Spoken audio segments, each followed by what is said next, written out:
Well, thank you. I appreciate everybody coming out today.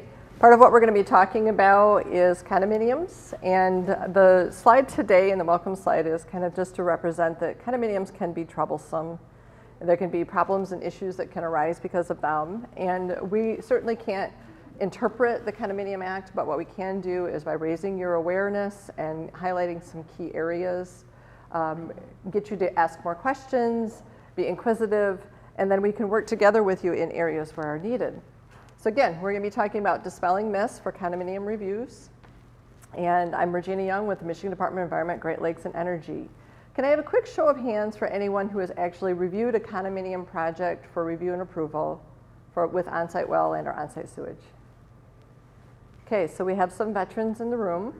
And certainly that's helpful. And there are areas that I'm sure in the past we've become more familiar with, but there are also some new and developing and changing trends, as well as some changing in policy and approaches in the regulatory structure that warrants having an open mind. But first, we're going to talk a little bit about some of the myths. We'll go over the notable Condominium Act provisions that Dale touched on. We'll talk a little bit about the types of projects and which rules apply depending on which types of settings or setups there are for the water supply and sewage handling needs. We'll take a look at what some of those final review considerations are. So you've done a preliminary review, you've granted a preliminary approval, and you're at the stage where they're submitting the final documents. We want to expand your thoughts and the scope of what you're looking at and have you consider some areas that if you look at during the process of your review can help to minimize some pain points for the residents as well as for you. And then time provided, we'll go through some example cases of actual condominium subdivision documents where the local health department completed a review using the administrative rules, meaning these, or projects where these rules were not used, but rather it was a privately owned public serving sewerage system permitted under the Michigan criteria for subsurface sewage disposal. So condominium myth, number one, the act or statute has oversight. That's kind of a myth. There really isn't any state department that's making sure that people who are creating condominium projects are following the Condominium Act or the administrative rules that are established for the administration of the condominium. Certainly you all are looking at the administration of these rules and that these rules are being followed, but the actual Condominium Act does not have a state department to oversee as they would, for example, with a platted subdivision. Standardized review process. There is no standardized starting point. The project may come to you after you have, after they've already recorded the condominium, and you may not even been aware that it was happening. All projects reviewed under the state administrative rules. Now, certain projects are going to be reviewed when considering the water and wastewater handling.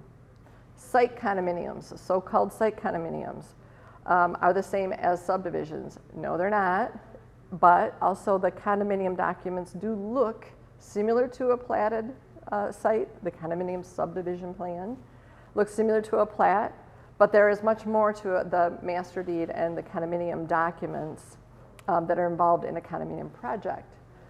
Myth number 5, notice of intent submittals go to the local health departments. If you have an engineer, a developer, or an attorney who's submitting notice of intents directly to you, please direct them to submit them directly to us, not through you, okay? And the normal condominium layout, normal condominium uses, there is no such thing as normal with condominium. They can be any form, essentially any form of use, and they can be any combinations of layouts as well as combinations of uses. No changes after local health department approval. Absolutely, they make changes to condominium master deed and documents. And certain changes, they are supposed to record amendments to their master deed with the Register of Deeds office. And you may not even be aware of the fact the condominium existed in the first place, let alone that they amended it. And therefore, you could have some surprises. Myth number 9, condominiums are only residential houses. Condominium is not a building or a style building. It's a form of ownership and shared use and rights of use of the common elements. Storage condominiums don't need reviews. So that's kind of one of the new ones that we've been seeing is developers trying to say, oh, this is just a storage condominium. condominium projects that are not served by municipal water or municipal sewer need to have local health department review for on-site suitability or for Michigan criteria suitability, whichever the layout of their setting is going to be. And certainly if they're doing a condominium project that's not connecting to an existing municipal water system, but they're going to be constructing their own type 1 water system, that would be through the Eagle Community Water Supply Program. Number 11, condominiums that once they're submitted to the local health departments, they're approved if you don't respond within 30 days. Does anybody think that a condominium that's submitted to a local health department is approved if it's not responded to within 30 days?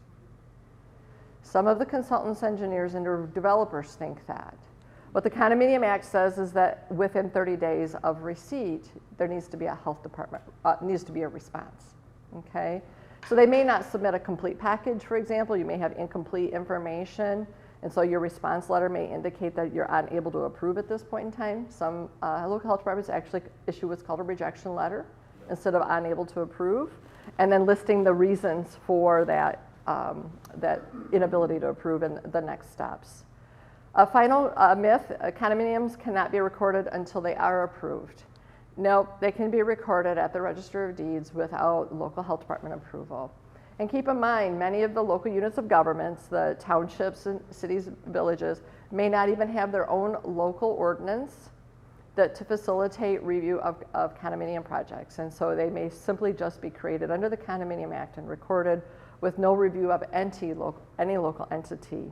So this last bullet here, I just wanted to highlight. It's one of the reasons why we encourage local health departments to have a robust permit application where you're gathering information about what is the parcel identification number, what is the legal description, requesting copies of a survey, information that can assist you in identifying what is this piece of property that somebody's asking me to visit to write a permit on. How does it legally exist? Is it a plat? Is it a condominium? Is it a less than an acre land division? All of those types of things are helpful. And using your resources of your Register of Deeds office, as well as GIS and mapping, can also be a helpful way of identifying. And certainly if someone calls their lot a unit, that might be your indication that this could be a condominium project that could have been recorded without your review.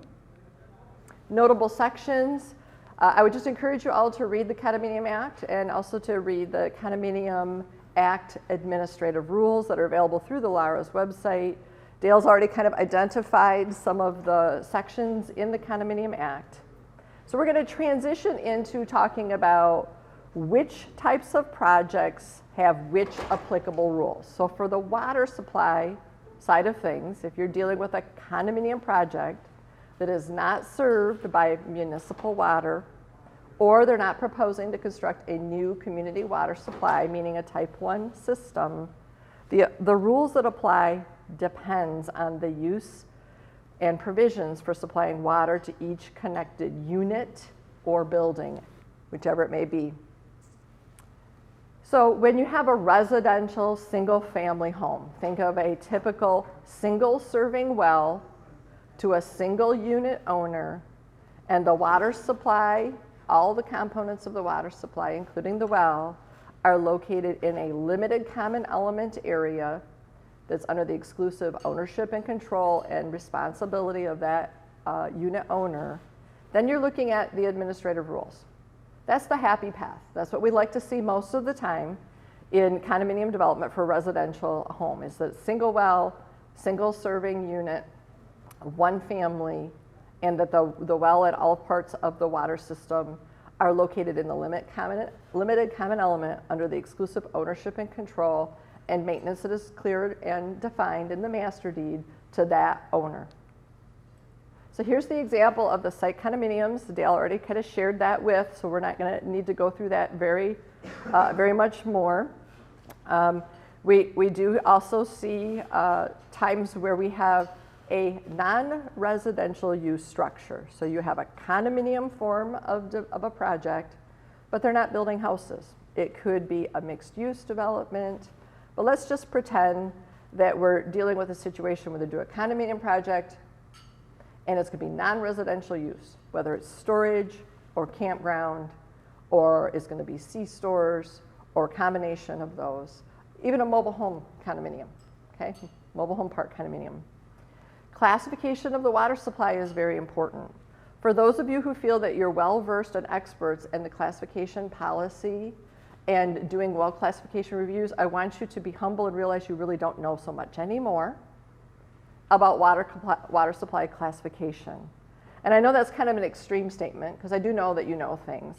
But the way that water supplies are classified is under review and revision, and there is a new process for a classification review team to be triggered when there are certain situations or certain triggers that exist.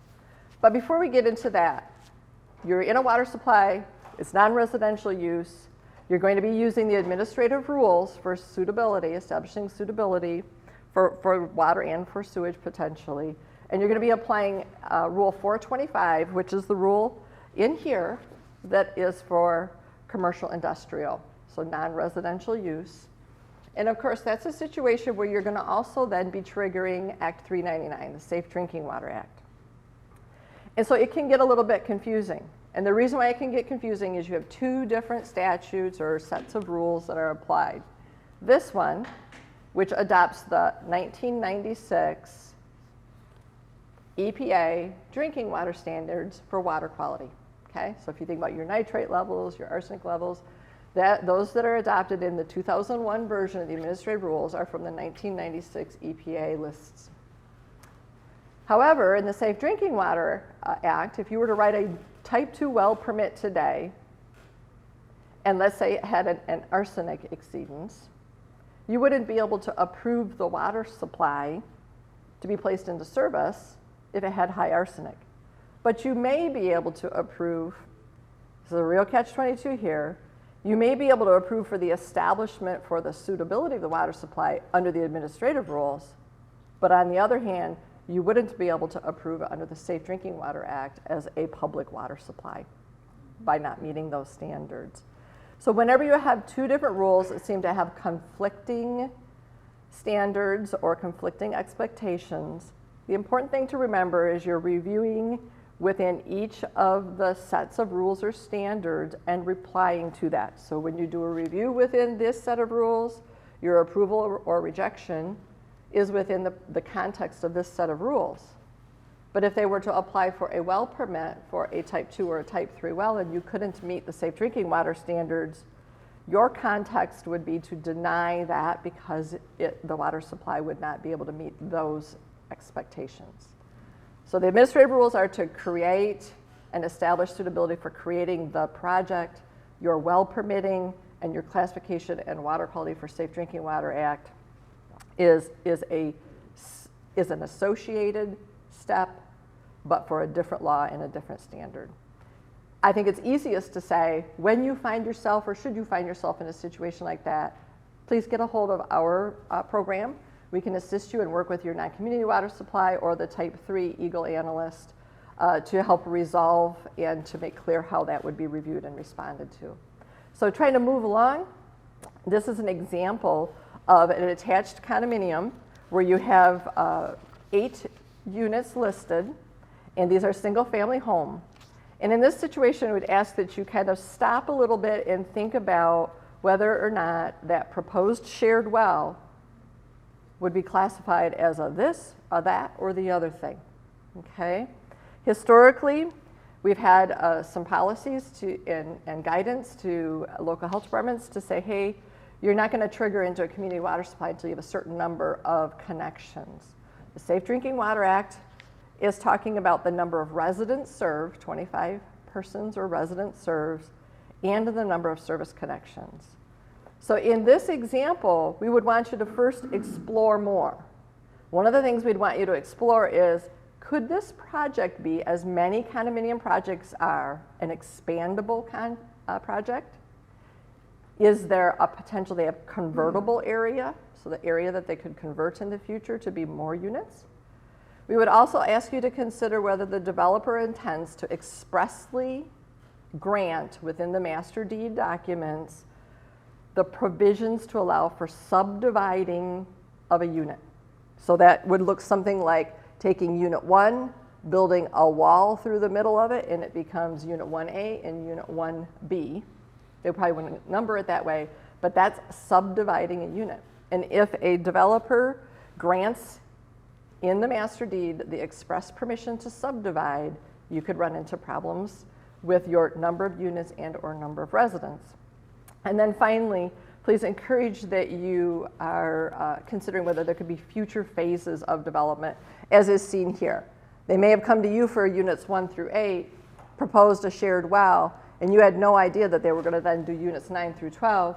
They build unit 9 through 12 without any review or involvement from the local health department, and we clearly have a community water supply, a type 1 water supply.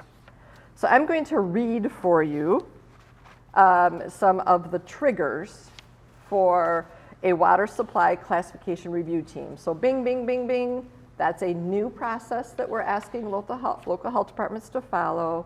Please understand there will be more information and guidance and a policy that will come out to kind of help you with that. But the drinking water classification review team is going to be triggered whenever there is a proposal for a new development with 9 to 11 units. This is kind of also in considering that. Is it potentially expandable, contractible subdivisions or phases? Is the proposed development going to have a series of type 3 wells or a combination of type 3 wells and type 1 wells? We would ask that you reach out to us to trigger a classification review for situations where there are questions regarding the same general location, so multiple wells in the same general location, or similar ownership or operation are occurring. And that has something to do with Rule 503 of the Safe Drinking Water Act. Other unique situations that arise with EGLE where local health departments are seeking to have a classification review. Obviously, I think most of you know that only the EGLE Community Water Supply Program can classify as a type 1. The challenge is that sometimes you're all thinking that I was just in down south for a while and I knew I was picking up something. So I knew it was going to happen sooner or later. So I'm blushing. So if you find yourself in a situation where there's a proposal is for living units especially, and they're trying to target to stay in that type 3 classification, that should raise your awareness to say, wait a minute, I probably need to be getting a classification review. And then certainly any of those existing water supplies where a new classification type 1 is being debated. So the project design engineer consultant is saying, no, we're not a type 1. It's the EGLE Community Water Supply Program and the EGLE Classification Review Team that is the one that determines that, not the health departments and not the consultants. So disconnect from drinking water and think about sewage handling now. When you have a condominium that is not served by municipal sewer or a privately owned public serving sewerage system, meaning a Part 41 system, and it's a single serving sewage system. So one sewage system serves one single owner's building. Then that's the administrative rules. And if it's non-residential use, so it's not a home, for example, then it would be Rule 425. And those are not very common. And should you get one of those, especially industrial park type of condominium proposals, please be in communication with us so that we can help to guide you through some of those rough waters of dealing with that and to align with a lot of the standards and rules that are in place for those types of sites that can create pollution, contamination, have other types of wastewaters that are not just sanitary sewage. But the happy path that we often don't think about is the shared sewage systems. So that's not a done thing. There are definitely people that are coming to the table. They're proposing to have a shared collective community system. So one sewage system that is serving multiple units, has multiple owners. Typically your association is your form of ownership. And in those situations, the Michigan criteria is your set of rules to pull off the shelf. Why? Because these rules apply when there isn't public water or public sewer. And when you get a Part 41 permit, that is public sewer. And therefore, it bounces those shared sewage systems review into the Michigan criteria, as well as the Part 41 folks at WRD for a state construction permit, and then potentially a Part 22 groundwater discharge permit, depending on the flows. For those in your county who haven't picked up one of the wastewater permitting authorities explainer, please know that we have one for each county. Come get that. There's a lot of information in there, 10 pages worth. And how you calculate flows for your peak design isn't the same way that they calculate flows for discharges, isn't the same way they calculate flows for a Part 41. If it's okay, I'd like to take questions at the end, if that's okay. Thank you. And I'm going to try to go quicker now. So example, condominium subdivision where there's shared right here, not administrative rules. Let's say we have a proposed single family living units. And in this situation, I'm just going to call this a mess, okay? I'm just going to call it a mess. In fact, it's not even quite clear if there are an adequate number of initial and replacement areas for each of those 8 units. And so we don't, like Dale said, we don't see these too much anymore, but what you should be looking for is for the area for your wells and your sewage systems to be within the unit boundaries and connected to the unit in a way that all of the exclusive use, the control, the ownership, and the maintenance is clearly defined as being to that unit owner, okay? So you're typically looking for unit boundaries is essentially what I just got done saying. And that can be very hard to do when you have attached condominiums. In fact, it's really quite hard. I'm not the Attorney General, I'm not legislature, and so I can't make any interpretations of the laws or the rules. But it'd be pretty hard pressed for anybody to tell me that's a site condominium, a so-called site condominium, okay? And so those could very well be Part 41 public, and if they were to propose to have an individual for each one of those, also could end up being community water supply. The way that this screen is set up is different, so I need to look back here. I'm going backwards. All right, so we just finished going through the types of projects there are, the rules that apply. I want you to pretend that you're at the stage, you've already done your preliminary review, where they've already submitted, hitting the wrong button again. They've already submitted all of the information to establish that you've got suitability for this. You issued a letter that said, hey, your preliminary approval, we want to do a final review before it is recorded. All right, so you're past this stage. You're at the stage where they have created the condominium documents. And the condominium documents, like I said, it's not like a plat. There's more to a condominium documents. And those are the condominium subdivision, the master deed, and the bylaws. The condominium documents master deed are going to be things that includes your drawings that are defined in part or section 66 of the Condominium Act. They are going to be named and numbered just like a plat would be. And the bylaws are something that you should think about as being the way that the association or the group of co-owners decide they're going to self-govern and how they're going to operate their shared interest in this property. In the master deed, you should be looking at and seeing a legal description. They're going to designate each unit by a number, and they're going to make sure that they're clearly defining the limited common elements. If you see a condominium project come to you at final stage and they're not defining where there are general common elements and limited common elements, please red flag that, because that's essentially then everybody owns everything. They need to have it very clear of where those are. Also, a master deed is going to define the percentage value of each unit, not so much for a health department concern, the local unit of government where the plans are filed, and any other manner that is appropriate. In the condominium subdivision plan, again, a professional surveyor or engineer can create, as well as an architect. So there can be multiple professionals creating condominium project documents. As you know, an architect can't submit for suitability for water and sewage. So an engineer or surveyor, what we would need to do that review, but an architect is also listed in the Condominium Act as one of the professionals that can create a condominium. The condominium subdivision plan needs to have all of these things and potentially more. The bylaws, again, think about those as being the way that they self-govern and determine how they're going to coexist. When you're doing your final review, we have some considerations. So you've got all of these documents in front of you. And many times, you're actually only being provided with the restrictions and advisories that you asked for in your preliminary approval. And if that's all you're getting is the restrictions and advisories, you haven't gotten it all. So you should be looking for the master deed, the bylaws, and all of the condominium subdivision documents, so the exhibits. And when you're looking at the master deed language, one of the things we encourage you to take a look at is whether it has a section that refers to unit boundary relocations. It's quite common that the document will say, hey, if you can relocate the boundaries of your unit. Well, gosh darn it, if they relocate the boundaries of the unit, you could cut yourself off from your sewage system or your isolation distance or all of those type of things.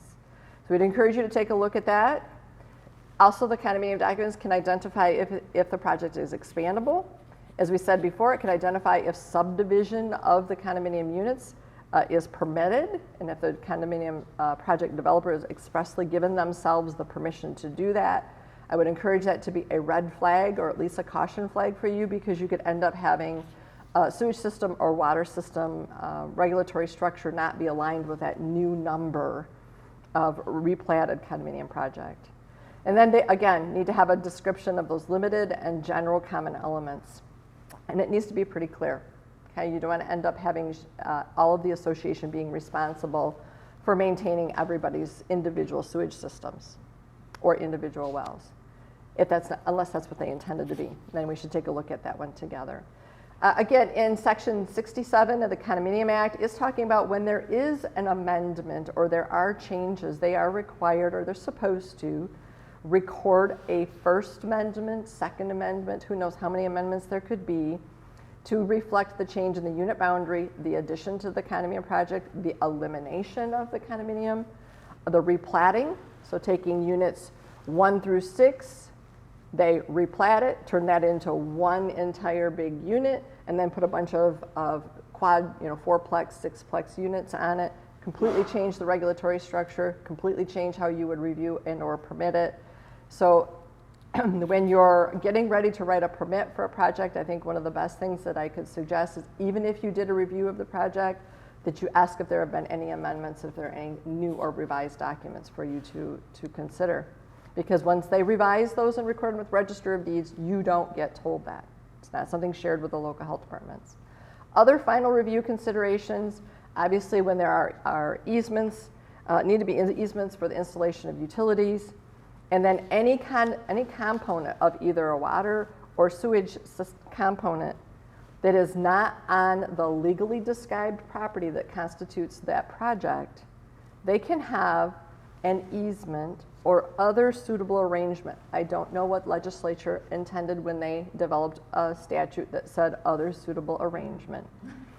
But they could have those situations where a system or portion of system is off and outside of the legally described condominium project boundaries, and they could have an easement for that repair and maintenance as long as the system is in use. There's implications there, obviously. You could have shared provisions to neighboring properties, and this is another example of where we would encourage you to contact our office so that we could work with you on that type of situation. So moving away from master deed considerations, I really love this because I'm sure it's going to happen sooner or later that we're going to get a condominium project where they propose to do air condominium and have different mobile home condominium park. It's kind of intended to be a joke, but maybe not. So there's different uses, different types of projects, attached, detached, and then the so-called site condominium. There's everything but the kitchen sink. And you're going to also have times where there are open space developments, which is a different statute intended for different purposes. But that open space development could also be getting developed as a condominium project. That's the way they're creating it. You're also going to have times where there can be planned unit development, which is essentially a way of having different uses combined under one area. And in a planned unit development, Part of it may be a condominium project, and other part of it might just be on a parcel. So you kind of have to be able to understand what plan unit development means, but then also always determine what is the regulatory structure that you're going to apply for either your review and or your permitting. You're going to need to think about the water supply classification. Take a pause and realize that there is some realignment in how we do classifications that involves triggering in the classification review team. And then also keep in mind common elements are a very important part of condominium project and provisioning. Conversion condominiums, you know, we have seen times where a project developer gets a permit from a local health department. They're going to build that's going to say it's going to be storage units, and they get a sewage system and a well permit from the health department, and they say, yep, you know, we're going to rent out or lease out, whatever, typically rent out these storage units. Next thing you know, we're getting a notice of proposed action or a notice of intent submitted for a conversion condominium. We reach out to the health department, and it's not even built yet, let alone be occupied. And the developer says, well, I just changed my mind. I decided I wasn't going to do it as me owning all of these units. I changed my mind, and it's going to be a condo now, so we're calling it a conversion condo. Red flag. What that is a way to try to work around getting a Part 41 permit. Because they've already got the local health department permit, and if they can put that sewage system in and then try to have it be a conversion condominium, the sewage system's already constructed. So I don't want to say people are dishonest intentionally, but sometimes a duck is a duck. And sometimes the best thing that you can do when you're getting a notice of intent from us and they're identifying as a conversion condominium, if you recognize this hasn't even been constructed yet, this isn't even occupied, then you might want to work with us and or other persons of EGLE, depending on how the regulatory structure would be, to make sure that they're getting their proper permits.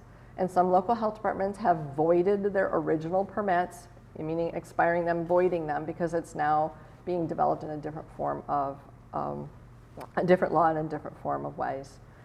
So again, with conversion condominiums, you can have existing on-site systems for both water and sewage that completely changes the regulatory structure.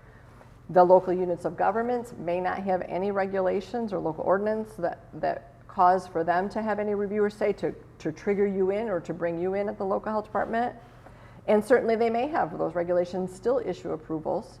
And the local health departments might be pressured to try to find a solution, to troubleshoot after the fact. And that's not really your job, but I know that you all work really hard to try to help the residents and the business persons within your community seek our assistance so we can help you to try to wade through those conversion condominiums. I apologize for this. This is an example of a project that is a resort that has a licensed food service facility, has individual rental cabins, has just about everything that you can imagine. It's currently a type 2 water supply. And their proposal is to do a conversion condominium, and the classification review was to determine that it's a type 1 water supply. And there's been ongoing, I'll call it debate since then, but EGLE has identified as a type 1 water supply. And I'm sure we're not done with them coming back with additional approvals, additional proposals. We're no longer using restrictions or occupancy restrictions as a way to restrict the classification of a water supply. So some examples, I hope I have time here just to throw through some of them. You'll all recognize, you'll get an example where they want to develop a so-called site condominium. You get the preliminary stage, you've got your red dots for soil borings, your blue dots for test wells. Be cautious here when you're placing one soil boring on a shared unit boundary and they do a unit boundary relocation. You now don't have any sewage system assessment. So this was a bare minimum early stage. We'd encourage you to look at having soil assessment in the area of the initial and replacement sewage system area. And this particular project has not achieved a preliminary approval, but the next step, so you could see what the documents look like, is a preliminary site plan. Starts to show a little bit more information in terms of the topo, the initial replacement areas, the wells, isolation. These two units are going to be connected to available sewer. And then the limited common element. This is the only the general common element, the general common element right here that is some kind of a storm drain. Everything else was not yet defined in terms of what's going to be the limited common element. So they did submit some early versions of the cover sheet that's part of the exhibits to the master deed that includes things like your legal description and your cover sheet. So your typical exhibit of the survey is going to be where the major or minor boundaries are of the legally described property. Major boundary is going to be when there is a single phase condominium project. They do whatever it is, a 1/2-inch steel bar with a 4-inch diameter concrete at the major unit boundaries. But if it's a phased condominium project, your survey, and you're typically just going to see your 1/2-inch rod, not surrounded by concrete. That's right straight out of the Condominium Act and the administrative rules for the condominium. Another exhibit as part of the master deed, this is more your condominium subdivision plan. So you have your units labeled, you have your setbacks, you have your unit coordinates, and your percentage values shown on that document. This example number 2 is a business condominium that happens to be one of them where the developer changed his mind, had already gotten a permit for the sewage system, was going to be a single owner of all of these attached and detached buildings to rent out for storage, filed a conversion condominium notice of intent to us, health department voided the septic permit, and then an engineer consultant got involved for doing the engineering design review and working with the Part 41 for the public sewerage part. Administrative rules don't apply because it's a Part 41 system. It was permits issued under the Michigan criteria. That particular condominium, their documents, this is what the master deed and the name of that, the number of it, the listing or the cover sheet. Then the master deed is on the right. The bylaws, lots of reading. In my history at local health department, it seemed like every time I had a final review for a condominium project, I had a terrible sinus infection or cold or something, and I'm reading these 50, 60 pages worth of document looking for the information, the triggers. Exhibit B is part of your master deed, condominium documents. So you're, in this situation, looking at the cover sheet. On the left side is the survey plan. On the right side is the utility plan. So I bring forward the utility plan because you can ask for what do they plan on having for utilities and where. And if you looked at this real closely, you'd be able to see where the water, city water utility is running. One of the things that the Part 41 staff did not address, because it's kind of outside the scope of the 10 state standards, is, and I apologize, there's no way you would be able to see it on here, but at some of these units, there would be a septic tank right in the same area as the gas line, the phone line, and the buried power line, all in that same area. They were going to have a septic tank with a pump chamber, and then it would pump through the limited common elements of the adjacent units to get to the shared sewage system. That was a problematic situation. I hope it wouldn't repeat again, but there wasn't a lot of clarity as to whether Part 41 had any jurisdiction to do anything about that, and I would want to work differently with the local health department in the future to try to cover up that gap and find a way through the Michigan criteria to cover that. Again, affidavit of mailing is quite common. That notice of intent that they send to Eagle and to the other departments, they'll commonly record that. And then this last one is your conventional actual site condominium. So it looks like a residential development, your exhibit, including your survey plan. There's your condominium subdivision plan. Please remember that they can be very detailed. So these are your coordinate sheets. These are all of the places in the world that represent these corners right here. So those are your unit boundaries and your unit boundary coordinates and the separate coordinate sheet. The utility and floodplain plan. This particular project had basement floor elevations set as part of the review with the county drain commissioner, quite flat, very well drained. However, potential for flooding, okay? And so all of these shared areas that are part of the overall floodplain and grading plan, we're all taking a lot of water into a few different retention pond areas, and you wouldn't want to put in a sewage system, a fence, or any other thing, a pool that would compromise that grading plan and potentially create flooding or other issues. So there's a gold mine of information. Their master deed for that particular project had unit boundary relocations all over the place, said you could subdivide the units, said you could only have it for single family. You could not have two people living in one home, which is the purview of the association, if that's what they want to do. And then obviously last example here, this is one that Dale already showed. So a little bit of a test here. What's missing on this example? What's missing? So the building is the unit boundaries. So they're saying that the actual unit is these buildings. And they've got, this is supposed to be well, septic tank, drain field. What's missing? So pretend this is initial and replacement area. Oh, Yep. So who owns? the limited common. Yeah, so where's the limited common element? What features the limited common element? If the unit boundaries are at the house here, then how does this unit 6, or maybe it's a C-store for all we know, how does that owner have the exclusive ownership, responsibility, and then certainly the one that I said before that was a mess, you can have all these sewer lines getting busted and broken, and it's a mess. These really shouldn't be happening anymore. There should be more of the conventional site condominium that has unit boundary shown. But if you're getting a plan that doesn't show one, we're really kind of relying on you guys to look for that, recognize that, and say, wait a minute, you're saying that the unit boundaries are the structure. You can't put a well inside of a building. You can't put a sewage system inside of a building. So we've got a problem. So we, again, encourage you to reach out to us and work with us on resolving that issue.